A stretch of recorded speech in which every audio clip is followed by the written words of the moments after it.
আরে কোথায় যাচ্ছ? আরে ওর চোখের মধ্যে আবার কি? আরে কিছু না, সরো এখান থেকে। আরে আমার তো মনে হচ্ছে ওর বোনটা অন্ধ।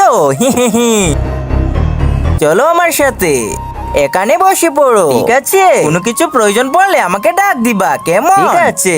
শোনো তোমরা, আমার বোন থেকে দূরে থাকবা। আরে আচ্ছা আচ্ছা। আরে ওই দেখ ওর অন্ধ বোন, চল ওর সাথে এখন মজা নিবো। আরে আরে বেবি, কি করতেছো এখানে? তুমি কি চোখে দেখতে পাও না নাকি? আরে অন্ধ হলে কি হবে, দেখ কত স্টাইল করে চুল কাটছে। আরে স্টাইল তো দেখ পাগলি। আরে এটা কি করলি তুই? আরে তুই তো আমার হাতের মধ্যে কলম ঢুকিয়ে দিলি। আরে তুই কি পাগল হয়ে গেছিস? আমার বন্ধুর হাতের মধ্যে পেন ঢুকিয়ে দিয়েছিস।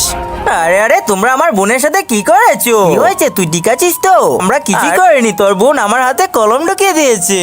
আরে মিথ্যা বলতেছো তোমরা, আমার বোন তো দেখতেই পারে না, তোমার হাতে কলম কিভাবে ঢুকাবে? আরে বোন চল আমার সাথে। কিন্তু তার আগে যে মা তোমার মুখে খাবার তুলে দিয়েছে, আজ সে প্রিয় মায়ের জন্য একটি লাইক এবং সাবস্ক্রাইব করে কমেন্টে এই ইমোজিটা দিয়ে যাও।